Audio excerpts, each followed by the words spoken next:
Okay. Right. Hello, today I have Sue with me. Hiya, Sue, would you like to introduce yourself and tell us a little bit about yourself? Well, hello, everybody. Nice to be here. My name's Sue. I'm a novelist, poet, editor, sort of general all-round idiot. My son once described me as professionally weird. I think I'll stick with that. I've been writing, well, on and off for most of my life, really, if you include what I had to do at school, but I only started taking it seriously probably about 10 years ago. Well, no, 15 years ago, when I had a life-changing event, about which more in a minute, that prompted me to do something a bit more concrete with what I was writing. But novels, how it all started, this was 40 odd years ago with this, which we saw in the cinema with my husband and I, and it was a jaw-dropping film. I don't know if you've seen it, but it is really the most amazing version of Romeo and Juliet that I've ever seen, before or since. And ever since then, I've thought, why does that story have to end so tragically? And that whole question haunted me for more than 30 years, actually. And then I came across one of those lists of things you have to do before you die. And one of them, well, I mean, I didn't really fancy bungee jumping or hang gliding or any of those things that you're supposed to do before you die. But the thing that leapt out at me was write the book you want to read. And the book I've always wanted to read was the version of Romeo and Juliet in which it works out for them. And anyway, I got to work, and this was the eventual result. It's written from the point of view of the friar, and it acts, well, it takes the form of a kind of backstory for him, with the Romeo and Juliet story running in the background. And it's sort of part prequel, part sequel to the original tale. And it was, well, surprisingly well received at the time. It was first published in 2014. And then following reversion of rights, I reissued it under a new imprint with a few revisions in 2018. And since then, there have been a few more, mostly in response, shall we say response things. This one is based on an old French legend. It's a sort of paranormal time slip romance. And this one needs no introduction, I hope. What happened to Heathcliff? How did he make his money? And what happened to change him? And they've been great fun to write, all of them. There's a couple more as well, which I've dipped my toe into cozy crime as well. I'm working on one at the moment, but those are the ones that I'm probably most proud of. I love that. I've never heard anyone sort of think about something that's already out and then do their own take on it. That's awesome. That's so cool. There are quite a lot of people who've written their own take on Heathcliff, for example. And of course, the original spin-off was Wide Sargasso Sea by Jean Rhys, which is the story of the first Mrs. Rochester from Jane Eyre. And I mean, you only see her very briefly in the story, and she barely steps out of the shadows. But Jean Rhys actually gives her own story and her own character. And that's fascinating, actually. If you've never read it, I can highly recommend it. So did you know at a young age that you wanted to be an author, or just that you wanted to write anything? I don't know, really. I mean, I dabbled with poetry as well. I mean, I did that for quite a long time. And I wrote short stories, letters, articles for the parish magazine, the occasional stroppy letter to the Times, or usually a big "excuse me" night. I think you're fine. I had one actually. Do you remember Tamagotchis back in the 1980s? Well, our sons had them at the time, and I wrote a letter to the Times about Tamagotchis, and it got to the much sought after spot, which is the bottom right hand corner of the letters page. That's the one which is always the quirky one.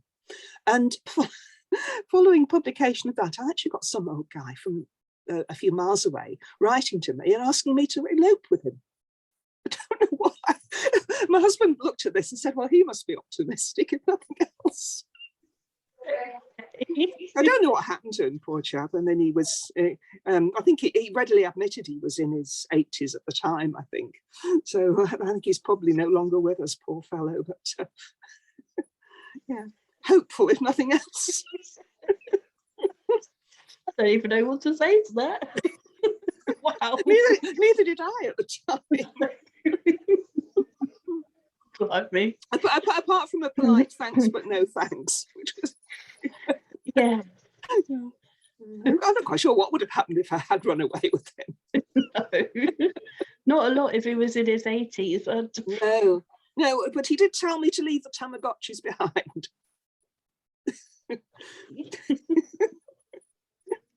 Yeah, no words, nothing. I have nothing. Oh dear. So what made you finally take the plunge and go for it and start writing? Right, well, the life-changing experience, yes. Well, I was an adoptee as a baby, and quite out of the blue, back in 2004, I got a letter from a post-adoption support group on behalf of the birth family who were trying to find me. And there'd been a change in the law at that point, which although adoptees could search for their birth relatives, it didn't work the other way around for a long time until then. And anyway, to cut a very long story short, I made contact with the birth family, and my husband said, perhaps you ought to write an account of the missing years for them to read. And that was how it started, really. I just wrote this probably about 4 or 5 pages of, a summary of my life until that point. And then quite independently of that, there was an open university course on writing family history, a short course, which unfortunately doesn't exist anymore. I think they did away with their short courses a few years later, which is a great pity because they were great fun and very easy to do. So I did that, and then I found out about the start writing fiction, start writing poetry, and start writing plays. So I just did those in succession. And by that time, I'd kind of, got the bug by then and thought, I think I know what to do now. And my tutor for the fiction course, a lovely lady called Valerie, she said of one of my assignments, "You are very close to publishable." And that thought sustained me for the next probably 7 years, I think, until I plucked up the courage to submit my novel to a publisher. I'd also been doing an editing course around the same time, and this same publisher that I subsequently joined wanted people to join their editing team. So that was how I got into should we say, into the publishing groove, was actually through the editor door rather than through the author door. But I'm still with that publisher now. A lovely company, originally called Crooked Cat Books, but now called Darkstroke, specialising in crime, paranormal stuff, and dystopian stuff. So my books that don't really fit that genre, I've self-published sort of under another imprint. But Heathcliff is still with them. That's another incredible story. Well, I've often said I'd write it. There's a lot more to it than what I told you, but it would take far too long to go into detail. But I've often said I'd write a book about it if I thought anybody would believe it, because it really is the most incredible tale. Yeah, definitely. Why not? Out of the books that you've written so far, which would you like to be transported to as a character yourself? Oh, crikey.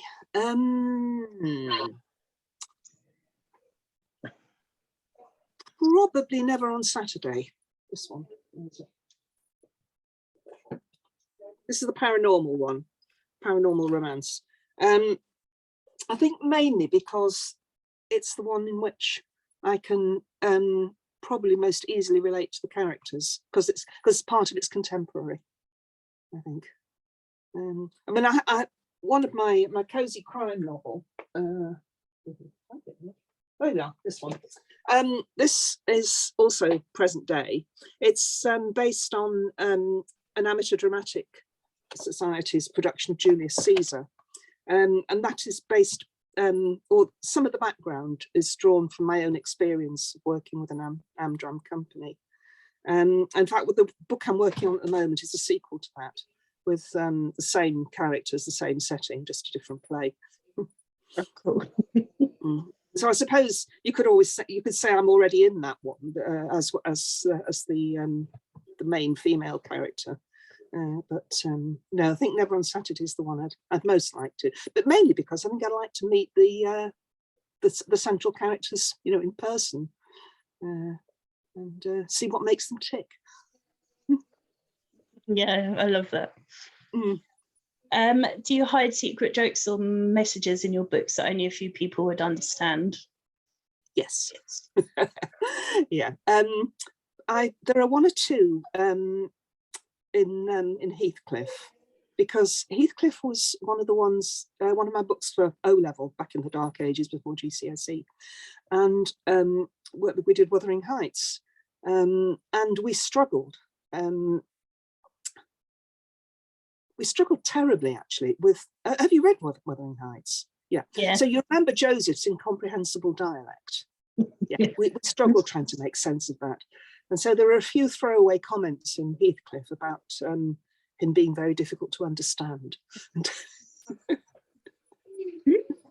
And so my school friends who have read the book have said, oh yes, I remember that.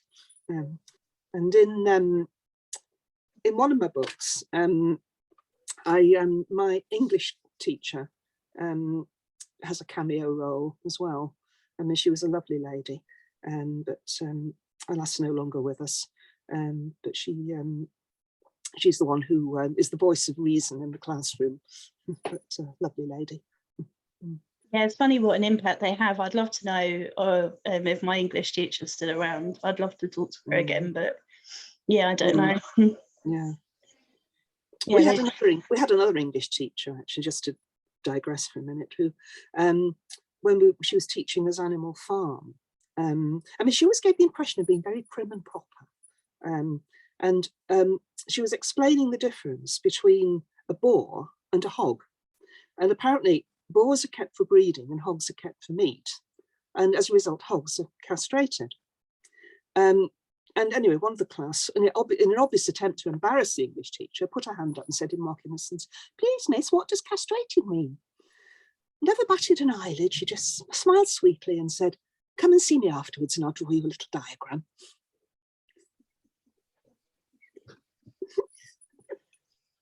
Perfect.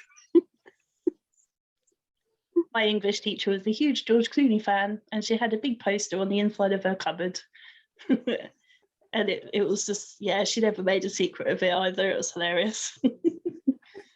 And weirdly, I always know how to spell diarrhea because of her. Yeah, doesn't it all rhyme really horribly over each ankle? Yeah, weird things that you remember. Yes, it's amazing what useful things you pick up at school, isn't it? Yeah, that's about it, actually. Yeah. Where it ends. So if you ever do need to spell diarrhea, think of your English teacher. Yeah, I do all the time. Yeah. I can't help it. She taught it to me, so yeah. Yeah, if ever I met her, I'd thank her for teaching me that, if nothing else. I'm sure she'd be so grateful. Well, she'd probably be grateful that you still remember her. I'm sure mine would. Yeah. Yeah, I mean, it's been a long time since I was at school, and yet I still, I do remember her fondly.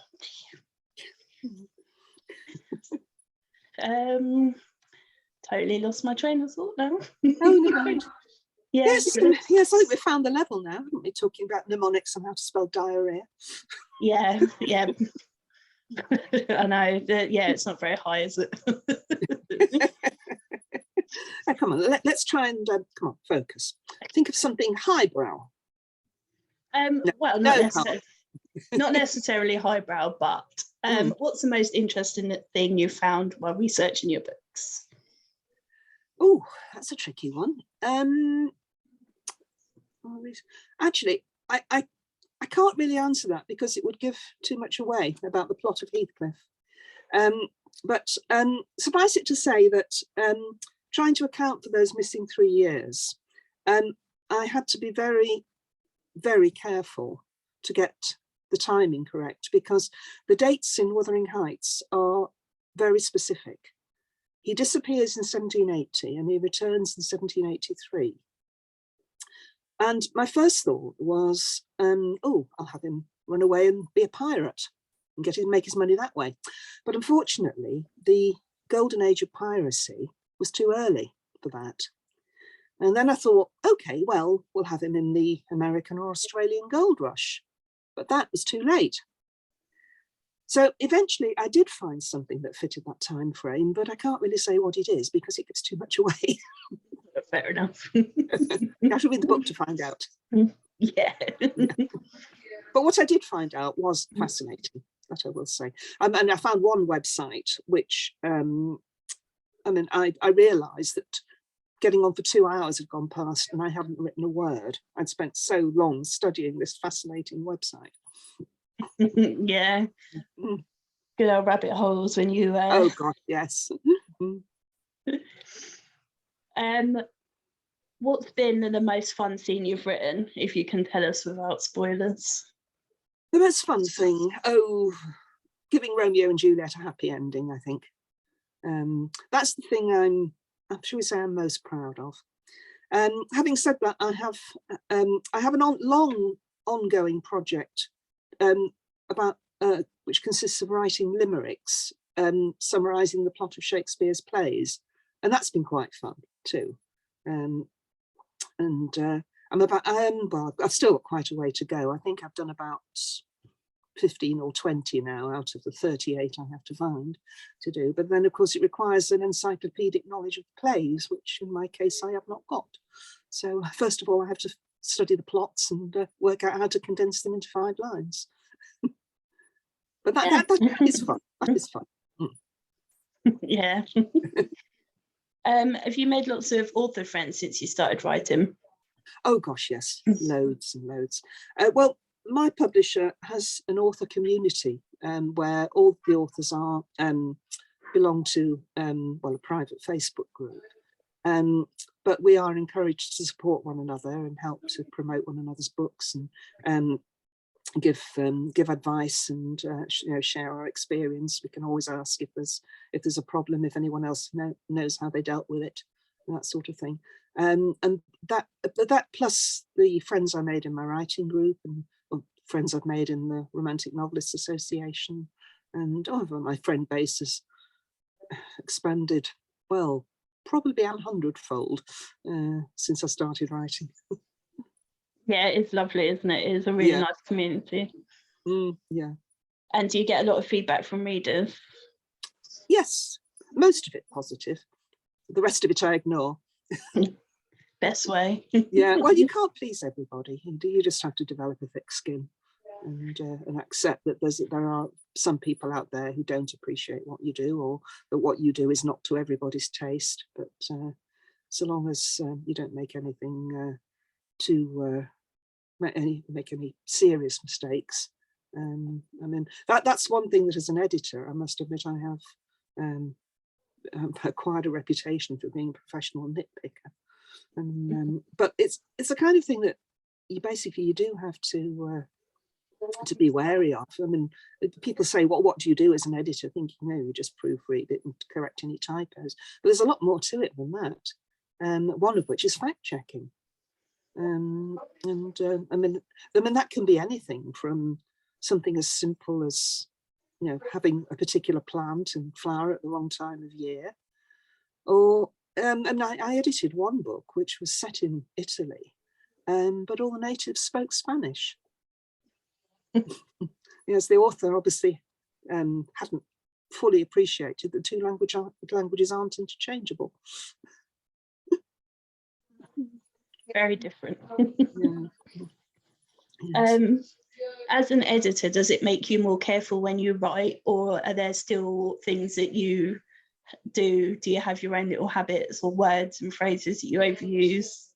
Well, well, definitely I have phrases I overuse. I mean, I'm editing one of my earlier books at the moment for re-release, and I found all sorts of things that, you know, now with the benefit of sort of age and experience, I wouldn't do. So, you know, I'm trying to bring it up to date and get rid of all the that's and the so's and the wells and things that have crept in over time. You know, I mean, I suppose you have to ask yourself, what do I really need this word or this sentence? And would the piece still make sense without it?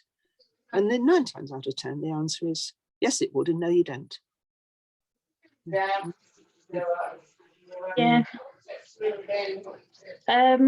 I totally forgot what I was going to ask you again now. We're talking about editing and yeah.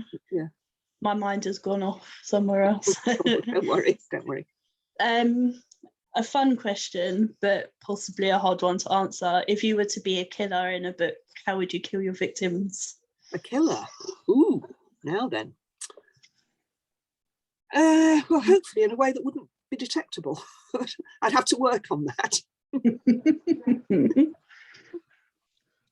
And if you were to be fictionally killed, what detective would you want to solve your murder? Right. Probably Poirot, I should think, because nothing escapes him. And I mean, Agatha Christie was sort of my introduction to crime fiction when I was 14, I think, on the recommendation of that same English teacher I told you about earlier, in fact. The first one I read was Roger Ackroyd. Have you read that? The Murder of Roger Ackroyd. Oh, well, I won't say any more other than I can say it is extremely good and extremely clever, and it had me completely baffled. But do read it. But since then, I read more of the Poirot novels, and I realised, you know, his method of detection is basically never believe anything that he's told without double checking it himself, because people can, well, either omit things or deliberately lie about them. So yeah, if somebody tells him, "Oh, I saw a man in a grey coat going that way," he would ask anybody else, you know, "Did you see a man in a grey coat?" Or he'd look for himself for the man in the grey coat. And only when he'd found the man in the grey coat, or evidence that the man in the grey coat really existed, would he take that forward. Yeah. Mm. What's been your highlight so far since you started writing? What's been your standout moment? Standout moment. Winning a poetry competition, I think. That was in Writing Magazine. I won one of their major competitions back in 2013, and I think that has probably been, well, I was quite incredulous at the time because I thought they must have got this wrong, but no, since then, yeah, I mean, I've enjoyed what I've done since then, but I think that's probably the pinnacle of what I've done, sort of achievement-wise. Apart from getting the novels published, of course, which again is not a trivial goal to achieve, really. No, not at all. People downplay it all the time, and it drives me nuts. Like, "Oh, I've just done this." It's like, no, you haven't. You spent a year or whatever of your life. You know, that's your baby. It's not just anything. No, you know, and don't ever say it is, because it's not. No, I mean, you have to. It's very difficult not to compare yourself with other more successful writers, I find, but try not to do that, because it's very disheartening. You have to try and focus on what you have achieved, not what you haven't achieved compared to anybody else. Yeah. I mean, you've done more than a lot of people that have always said, "I want to write a book," and never have. So you've achieved more than a lot of people. So yeah.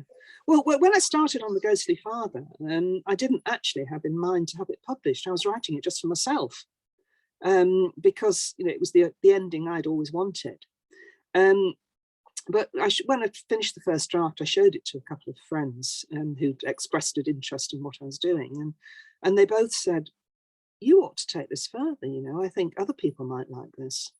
And well, judging by the number of people who've been kind enough to say they've enjoyed it, I think they might have been right.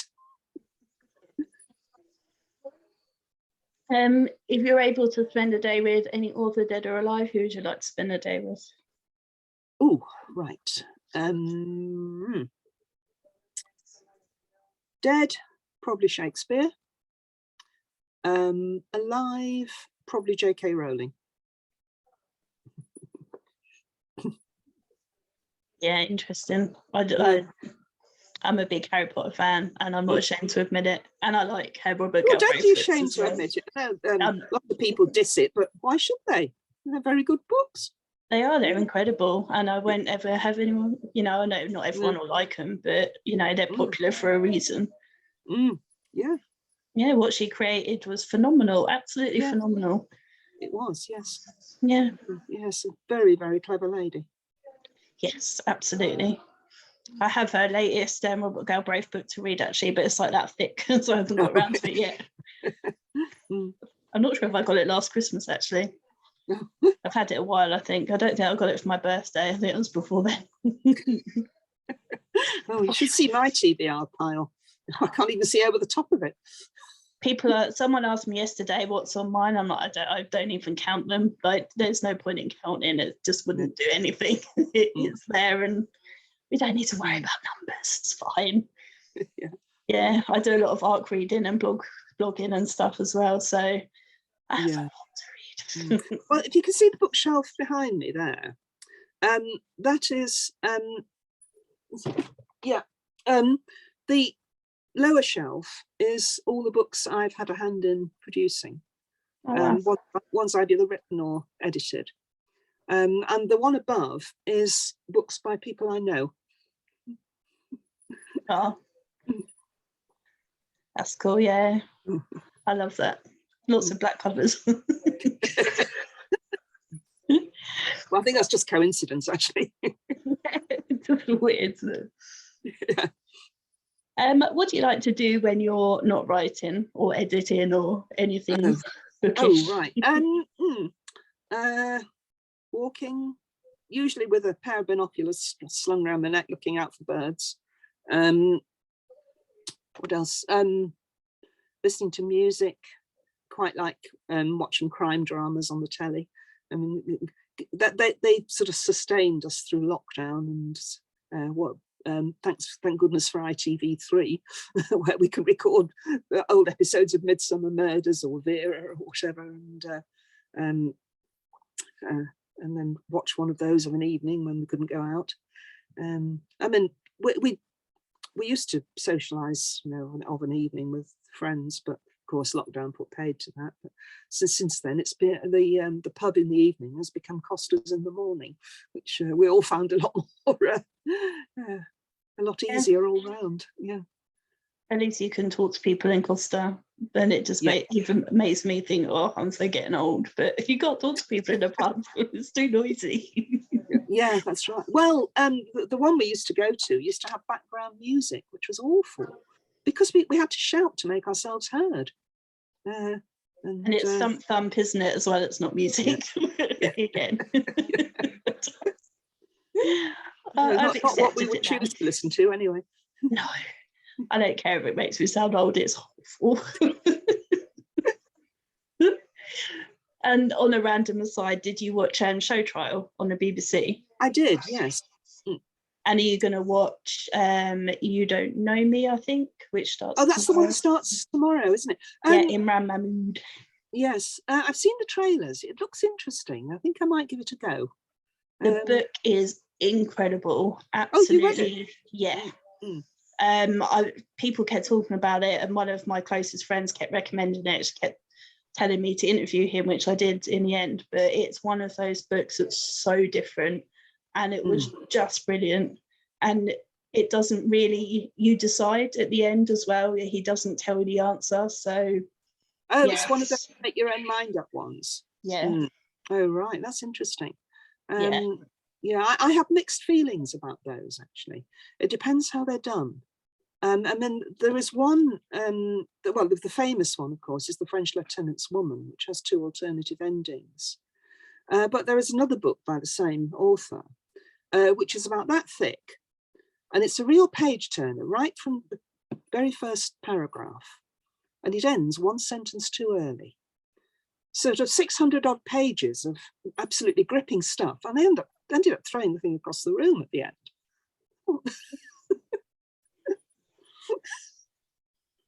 Yeah, that's not the one, is it? No. My new show trial was a bit like that. I still wasn't sure at the end. Whether she'd done it or not. No, I don't know. I've got that much. I'm not sure whether he'd done it, but yeah, that's true. Yes, yeah. I tell you one thing that, and then this is, you know, the nitpicker coming out in me again. The thing that really annoyed me about it, the 4-person was sitting in the wrong seat. No, yeah, she should have been at the end, shouldn't she? She should have been at the end, yeah. And I've done jury service, and they said the foreman always sits right-hand end of the front bench as seen from the courtroom. So why wasn't she? Yeah, well, actually, I know it was done that way for TV, but the witness box should have been facing the jury as well, because the witnesses were supposed to speak to the jury, but obviously they couldn't do that because it's on telly. But yeah, that annoyed me as well. I'm like, no, it's for TV. They have to do it that way. Just forget about it. Well, there's a difference between artistic license and actually getting something wrong. Yeah. Well, certainly when there's no need for it. Yeah, exactly. It wouldn't have made any difference, I don't think, if they'd moved that woman to where she should have been. Yeah. No. Yeah. I wonder, why does the camera keep focusing on her? I thought. Yeah, I know. It isn't until literally the last episode when she gets up, you're like, oh, okay, that's why.